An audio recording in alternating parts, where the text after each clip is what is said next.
Live from KSAT12, the news at noon starts right now. And near this noon, Attorney General Merrick Garland is set to give a statement later on this hour. Although the Justice Department did not say what the subject of the remarks would be, it is widely speculated that it will be about those classified documents from President Biden's time as vice president.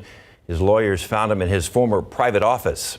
This comes after a second batch of classified documents were discovered at his Delaware home in his garage. So far, the White House is declining to answer specific questions about the files. The GOP-led House Oversight Committee says it's launching its own investigation into the documents and calling for the appointment of a special counsel. We will bring you the Attorney General's remarks live when he is ready to speak in just a few minutes. Back here at home, Councilman Perry returned from his leave of absence this morning and took his seat with the rest of the San Antonio City Council. The District 10 councilman took that leave of absence after police say he drank 14 drinks in a bar, slammed his Jeep head-on into another car, and fled the scene. Garrett Berger was the first to talk with Perry when he got to today's council meeting. And Garrett, what did he have to say? Well, unfortunately, not much. I had actually been waiting for the Northside councilman to arrive to council today and saw him duck into this side room after he entered. He didn't come out for a few minutes, so went in to ask for a few moments of his time. But Councilman Perry said he'd be addressing things in his statement. He did tell me he hasn't even thought about whether he'll run for re-election on the May 6th ballot. Perry's prepared remarks during the meeting amounted to about a dozen sentences, most of it expressing thanks. This part was the most substantive. It's been a tough couple of months, but I want to assure everyone that I kept my commitment I made at the last meeting to follow all the appropriate measures as recommended by medical experts and will continue to do so. I'm not done and again ask for everyone's compassion and forgiveness. I'm 100% devoted to ensuring this never happens again and to regain your confidence. The councilman did not, however, say why he decided to come back, and he ducked us and other San Antonio media again during a break in the meeting, refusing to say anything, began referring to his statement. Now, they've been in an executive session, which is a closed-door session of City Council for roughly the past 2 hours. They do have more city business to attend at 1 o'clock. We've just seen lunch delivered, so we're really not expecting to see Councilman Perry until that point. Live at the council chambers, I'm Garrett Berger, KSAT12 News. Thank you, Garrett. A man is dead after he crashed his vehicle while he was trying to speed away from a Bexar County Sheriff's deputy overnight. That is according to BCSO. Alyssa Cole tells us the trouble started with a traffic stop.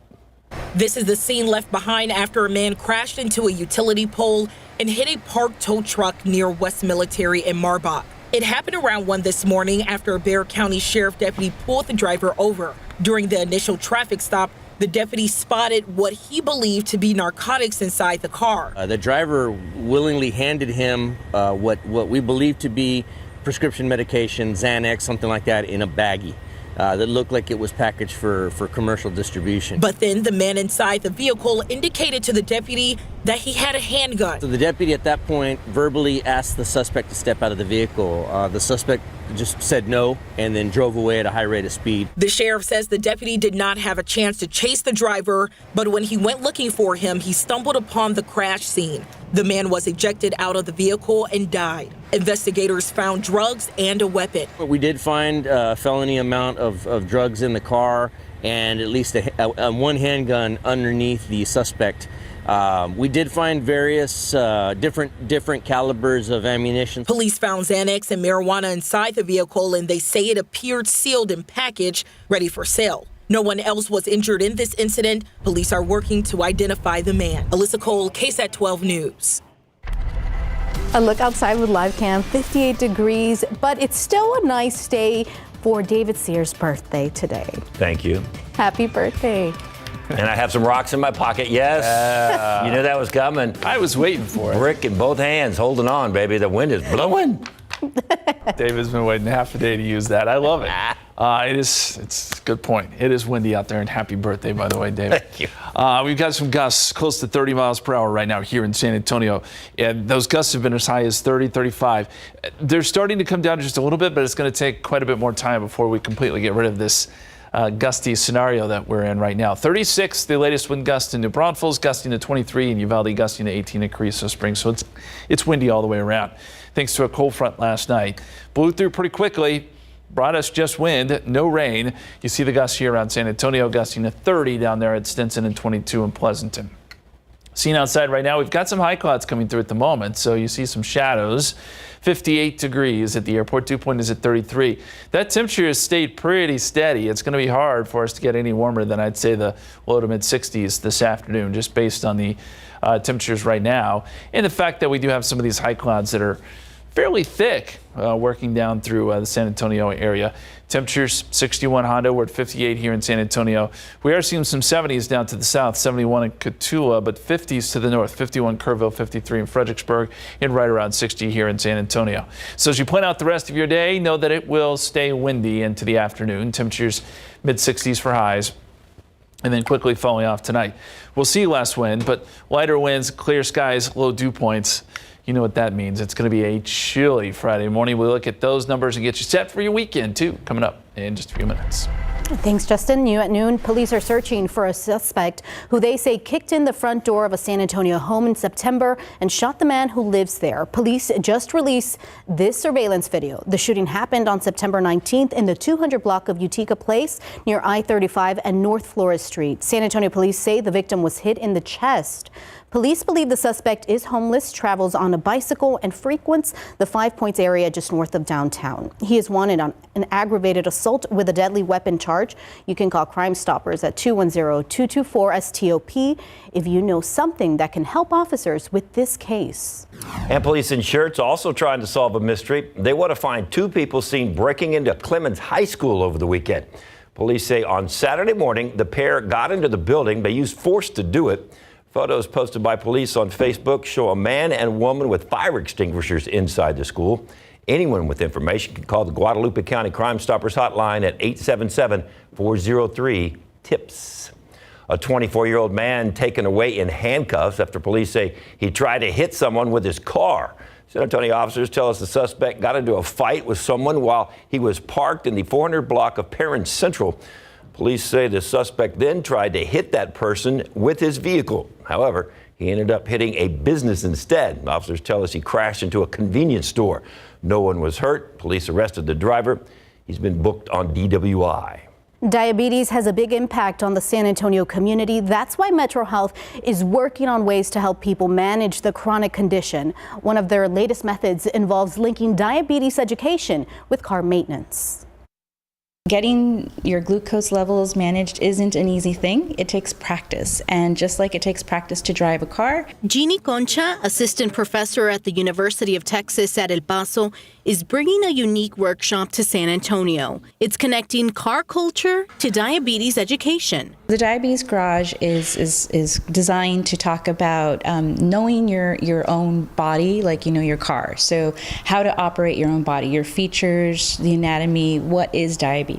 The first workshop was held today at the District 4 Council office on the south side. We talk about using all your gears, physical activities. So, it's important to be active at all different levels. And then we talk about full throttle stress management. Diabetes is the 7th leading cause of death here in San Antonio. 1 out of every 7 residents has diabetes. And when we look at men, we see that men have more severe complications when it comes to diabetes. Julius Hunter with Metro Health says men who complete the workshop will get this toolbox. It has a car mirror where you can actually use it for dual use to look under your car, but also to look under your feet for sores that usually develop when you have complications for diabetes. And it will also have a glucometer where the guys can check their blood sugar levels. Another session will take place on February 22nd at the Claude Black Community Center at 6:30 p.m. The session is free and open to men diagnosed with diabetes. Tiffany Huertas, KSAT 12 News. Still coming up, the Texas Longhorns put together a huge bounce-back victory last night on the court. Lara Ramirez with highlights coming up in sport. Customers are still frustrated after an FAA system outage caused a travel nightmare, forcing thousands of cancellations. What we're learning about the cause of all that trouble and how it could be avoided in the future.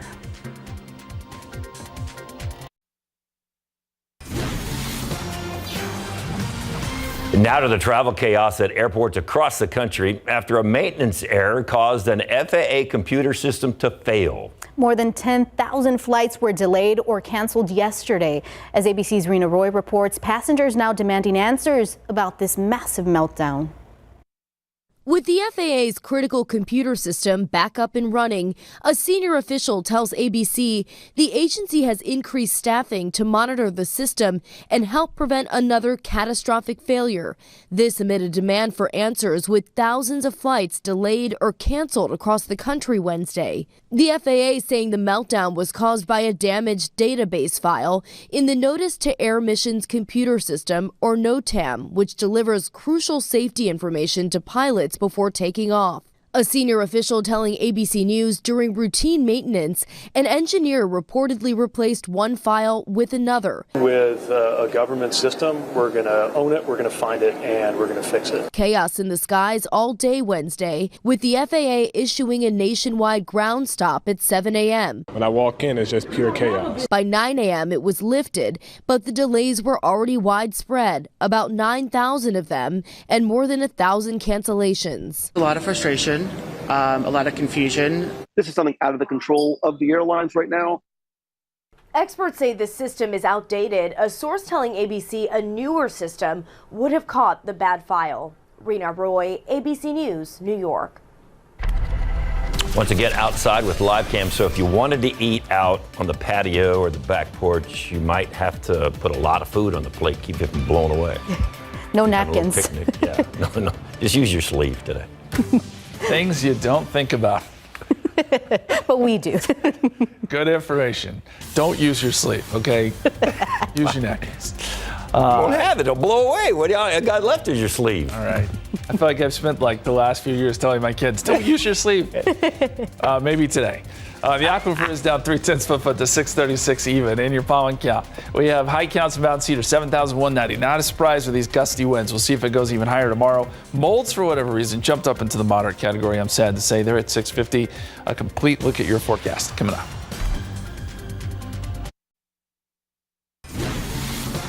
Once again, we are waiting on Attorney General Merrick Garland to step to the podium to make a statement, and there he is right there. Let's join him. It informed him that the White House had notified the archives that documents bearing classification markings were identified at the office of the Penn Biden Center for Diplomacy and Global Engagement, located in Washington, D.C. That office was not authorized for storage of classified documents.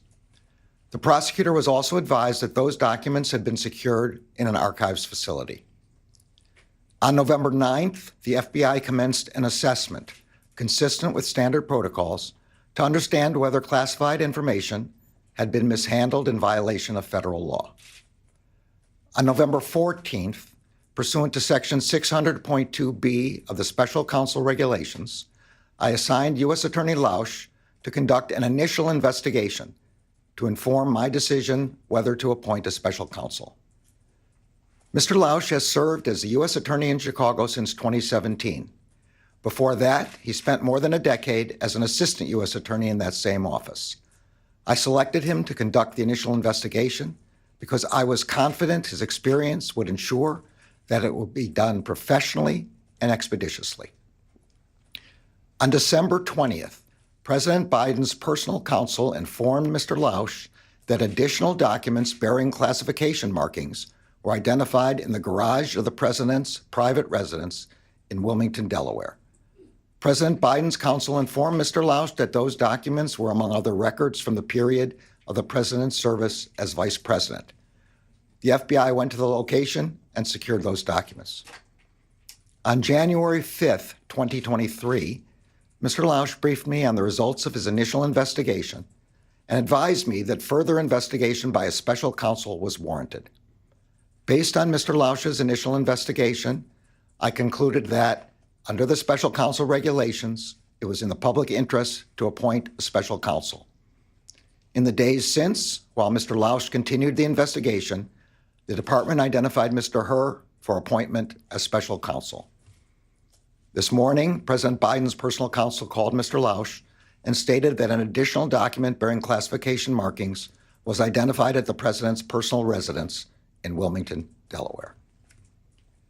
When I first contacted Mr. Lausch about this matter, he said he could lead the initial investigation, but would be unable to accept any longer-term assignment because he would be leaving the department in early 2023 for the private sector. U.S. Attorney Lausch and his team of prosecutors and agents have conducted this initial investigation with professionalism and speed. I am grateful to them.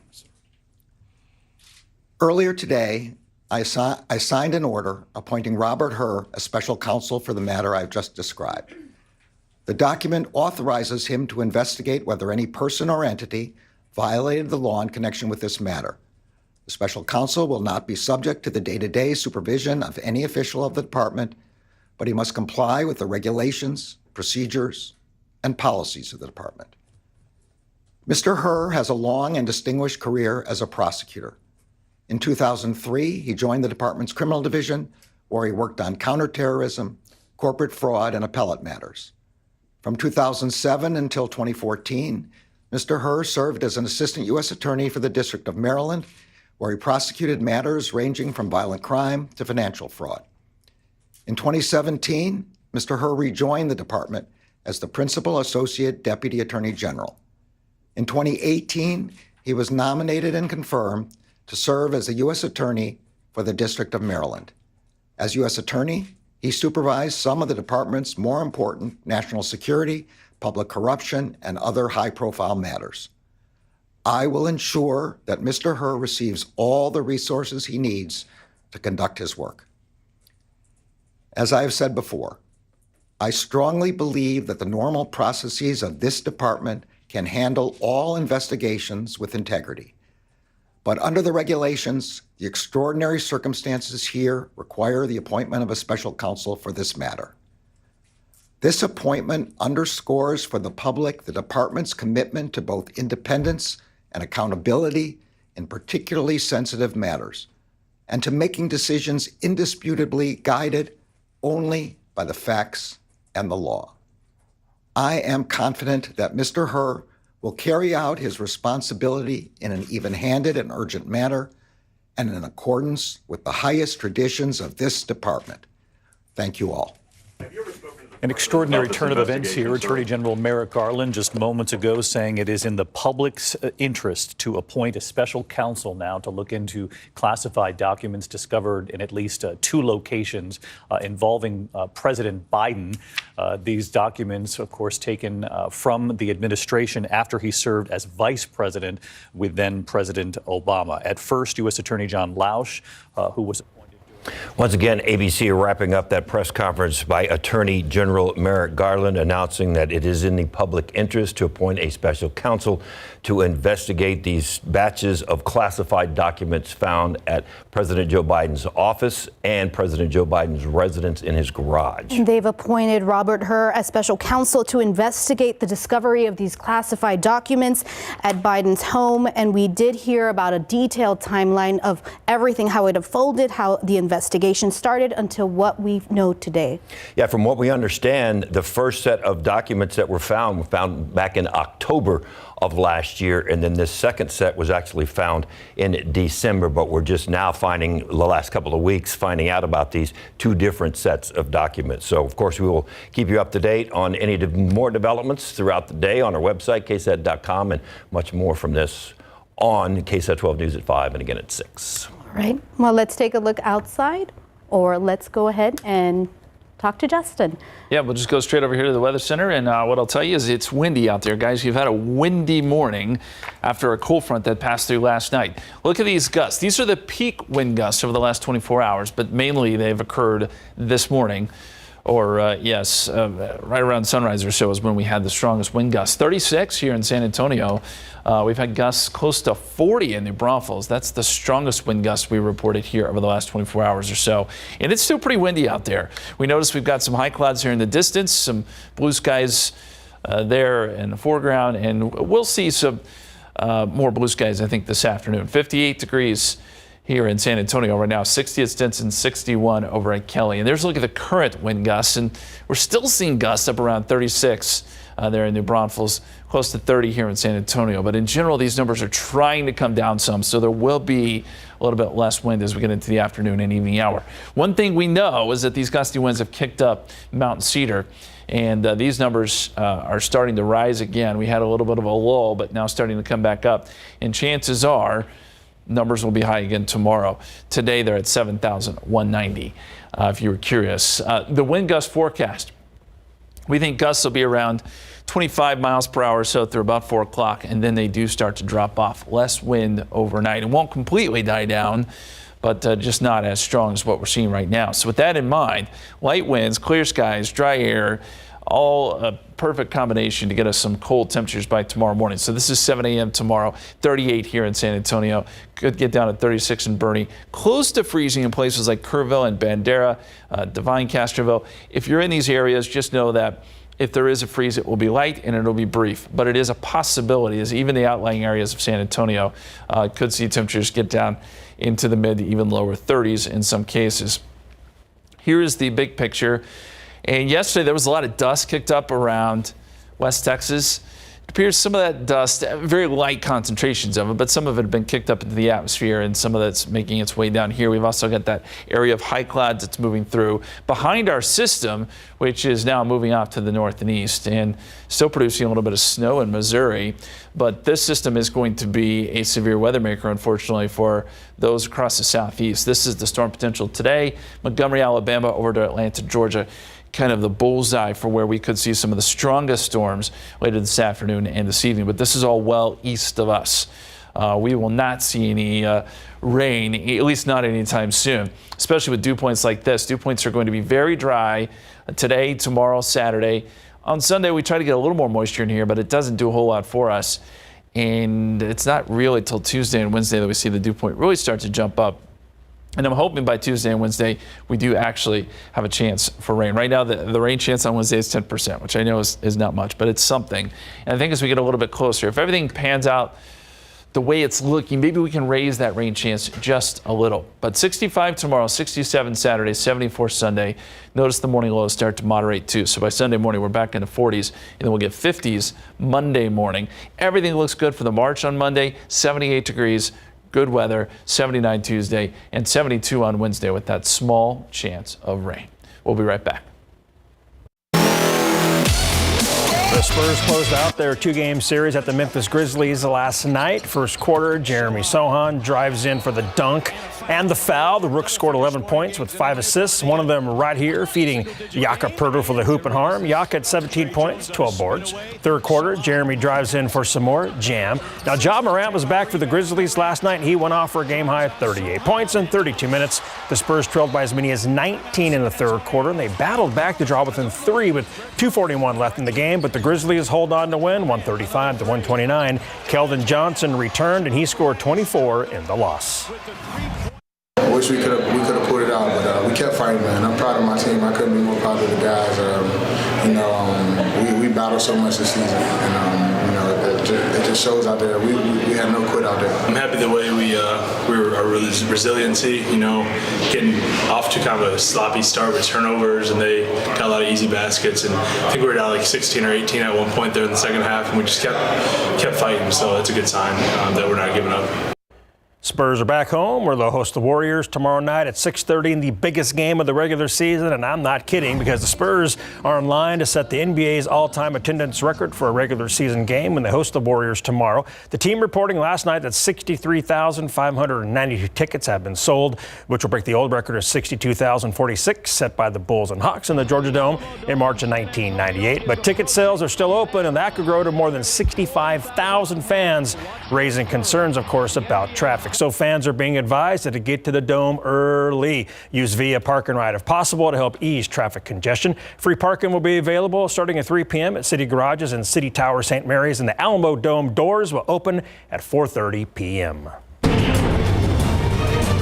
Men's college basketball, number 17 TCU and number 10 Texas on the ropes in the first half, but they couldn't deliver the knockout punch. The Horned Frogs led by as many as 18 points in the first half, and they were up 42-29 At halftime, second half, the Horns' Dylan Dessous scores 4 straight points via a slam dunk, followed by a layup and the foul. He missed the free throw, though, getting UT within 2, 67-65. There was just about a minute to go and tied at 73. Marcus Carr drains a 3, his first triple of the game, and UT takes the lead for good. Texas comes back at the Moody Center to win it 79-75 for their first conference win in the new arena.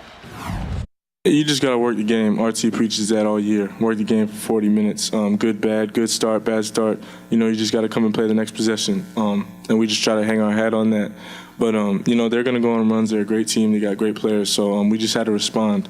That's been a big emphasis for us, especially after the game against K-State here last week. So it was big for us to get that jump and get over the hump and get a good comeback win. Texas will host Texas Tech Saturday night at 7.